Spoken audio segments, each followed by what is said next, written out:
약 2달 전의 일이었습니다. 아침 9시 30분경에 어느 청년으로부터 다급한 내용의 메일이 전송되어 왔습니다. 내용인즉 꿈속에서 성관계를 맺는 것도 가늠이 되느냐는 질문이었습니다. 다시 말해서 꿈속에서 성관계를 맺는 것도 가늠하지 말라는 하나님의 계명 제7계명을 범한 범죄가 되느냐는 질문이었습니다. 그 질문에 대한 저의 답변 내용은 단 2글자였습니다. 개꿈.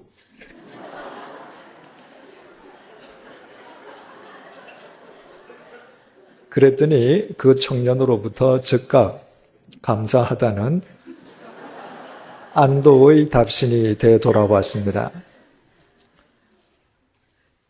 혹 여러분들 가운데에 그 청년을 가리켜서 황당한 꿈에 연연해하는 앞뒤가 꽉 막힌 맹꽁이 같은 청년이라고 생각하는 분이 계실지 모르겠습니다.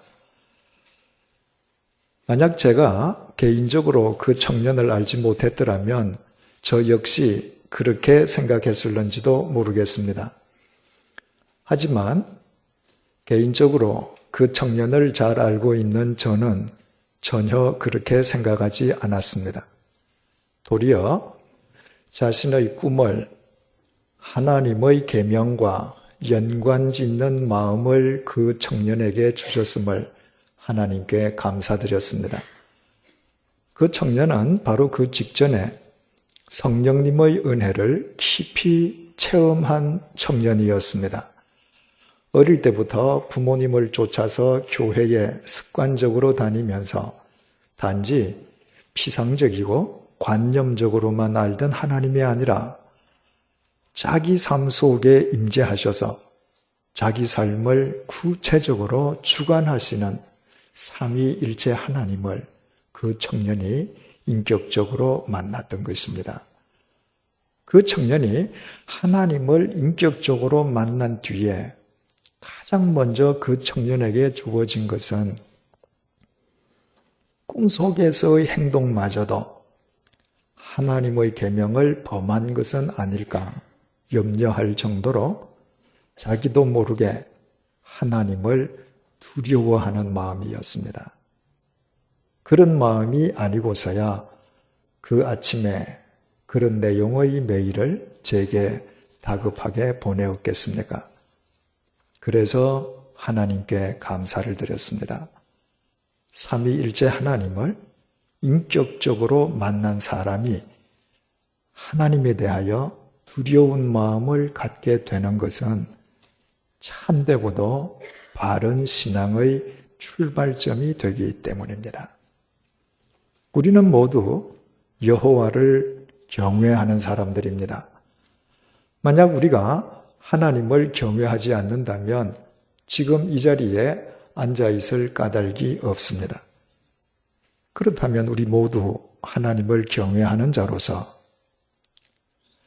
하나님을 경외한다는 것이 구체적으로 무엇을 의미하는지 단 한 번이라도 진지하게 생각해 본 적이 있습니까?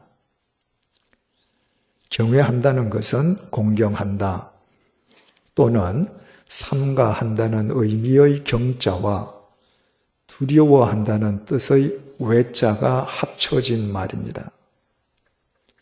하나님을 경외한다는 것은 하나님을 공경하고 두려워하는 것이며 하나님을 두려워해서 삼가할 것을 스스로 삼가하는 것을 뜻합니다. 따라서 경외한다는 이 말은 성경의 용어를 우리말로 정확하게 풀이한 말이 됩니다. 경외한다는 의미의 원어가 구약 성경을 기록한 히브리어로는 야레, 신약 성경을 기록한 헬라어로는 푸호베오라고 기록되어 있습니다. 그 두 단어 모두 두려워한다, 무서워한다는 의미입니다. 하나님을 경외하는 것은 하나님을 무서워하고 두려워하는 것입니다. 하나님에 대한 무서움과 두려움을 지니지 않고서는 참되고 바르고 건강한 신앙은 성립될 수가 없습니다. 우리가 11주째 살펴보고 있는 스데반의 설교는 본문 30절에 이르러 이렇게 계속되고 있습니다. 40년이 참해 천사가 시내산 광야 가시나무 떨기 불꽃 가운데서 그에게 보이거늘 모세의 제2의 인생, 즉 40년에 걸친 미디안 광야에서의 양치기 생활 끝에 나이 80이 되어 하나님의 부르심을 받는 그 유명한 역사적인 장면입니다. 출애굽기 3장 1절에서 2절은 이 역사적인 장면을 더 구체적으로 밝혀주고 있습니다. 모세가 그의 장인 미디안 제사장 이드로의 양떼를 치더니 그 떼를 광야 서쪽으로 인도하여 하나님의 산 호렙에 이르매 여호와의 사자가 떨기나무 가운데로부터 나오는 불꽃 안에서 그에게 나타나시니라. 그가 보니 떨기나무에 불이 붙었으나 그 떨기나무가 사라지지 아니하는지라. 모세가 하나님의 부르심을 받은 장소의 이름을 사도행전은 시내산, 그리고 출애굽기는 호렙산이라고 부르고 있습니다. 각각 다른 이 두 명칭은 각각 다른 두 장소를 가리키는 다른 두 명칭이 아닙니다.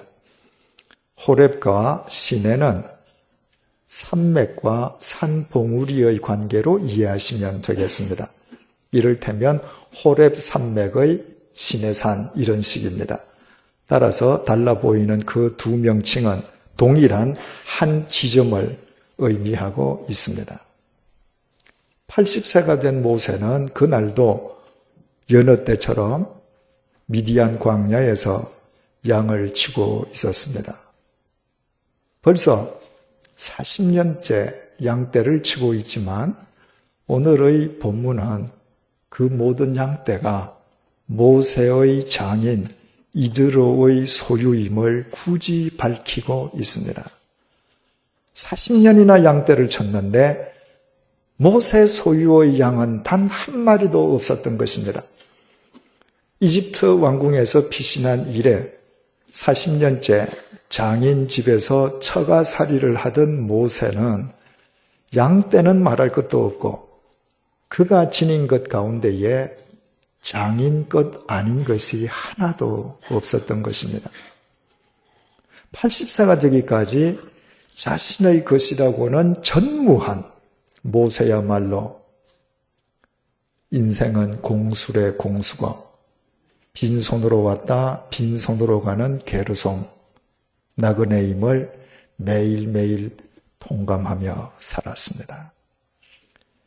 양떼를 치던 모세는 그날따라 양떼를 서쪽으로 인도해 가서 시내산에 접어들었습니다. 그 시내산에서 불이 붙은 가시나무 떨기를 목격하게 됩니다.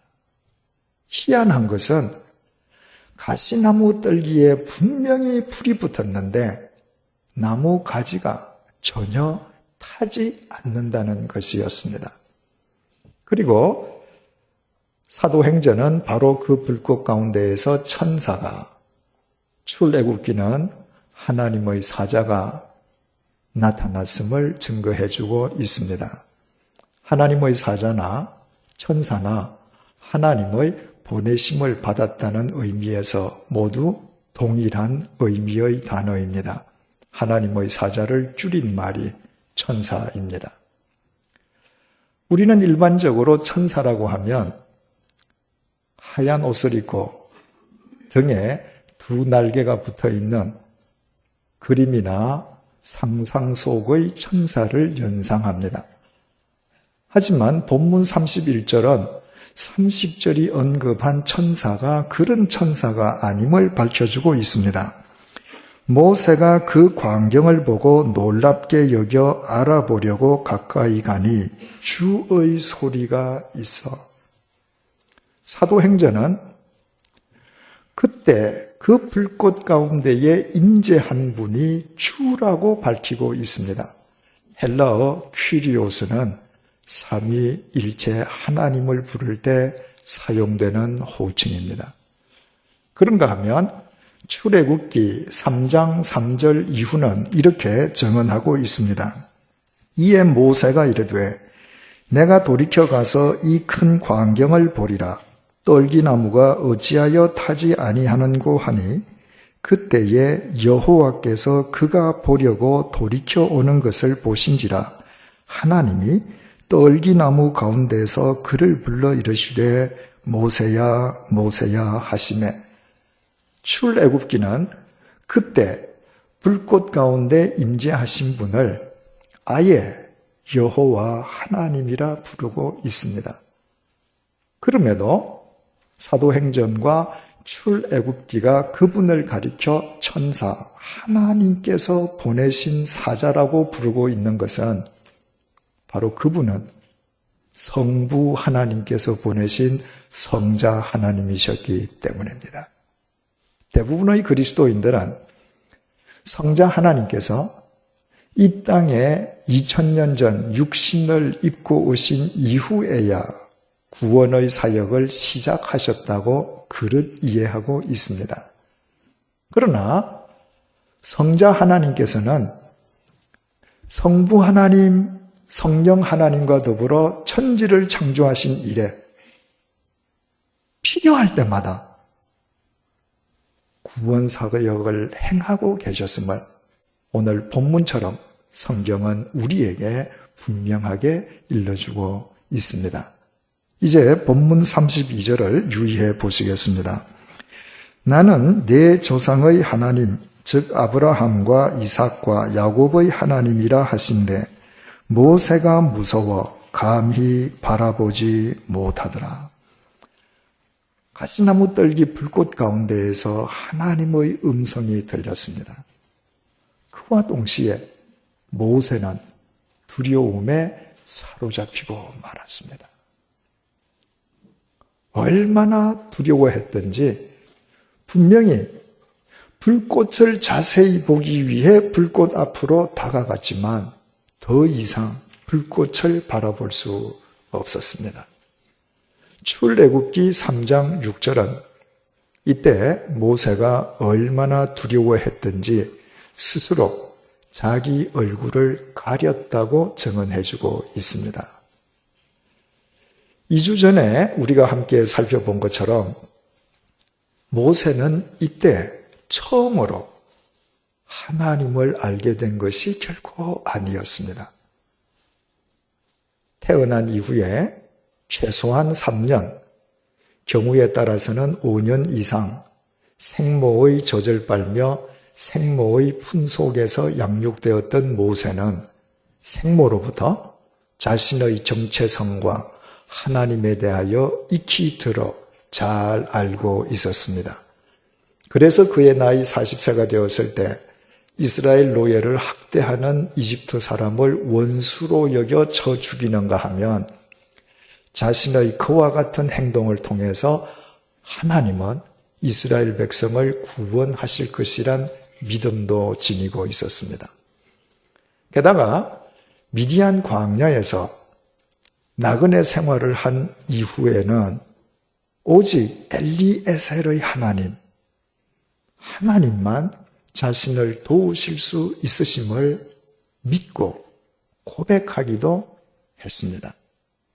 더욱이 불꽃 속에서 하나님께서 모세에게 말씀하신 내용 그 자체는 전혀 놀랄 내용이 아니었습니다. 하나님께서는 나는 너의 조상의 하나님, 즉 아브라함과 이삭과 야곱의 하나님이라고 말씀하셨을 뿐입니다. 만약에 불꽃 속에서 말씀하신 하나님께서 평소에 모세가 알던 하나님과 다른 하나님이셨다면 모세가 놀라는 것이 당연한 일이었을 것입니다. 하지만 불꽃 속에서 말씀하신 하나님은 모세가 평소부터 알고 있던 조상의 하나님, 바로 여호와 하나님이셨습니다. 그렇다면 평소 자신이 알고 있던 그 조상의 하나님, 여호와 하나님께서 자신이 이 땅에 태어나서 80세가 되어서야 특별히 자신을 찾아와 주셨다면 쌍수를 들어 그 하나님을 환영함이 마땅하지 않겠습니까? 그러나 모세는 그 반대였습니다. 피상적이고 관념적으로 알던 하나님을 하나님의 전 존재이신 말씀을 통해 그분과 인격적으로 만나는 순간 모세가 얼마나 두려움에 사로잡혔던지 그는 하나님을 바라볼 엄두조차 내지 못했습니다. 하나님을 경외한다는 것은 하나님을 두려워하는 것이기 때문입니다. 이사야가 예루살렘 성전에서 하나님을 배웠습니다. 그와 동시에 그는 이렇게 탄식했습니다. 화로다 나여 망하게 되었도다. 나는 입술이 부정한 사람이요 나는 입술이 부정한 백성 중에서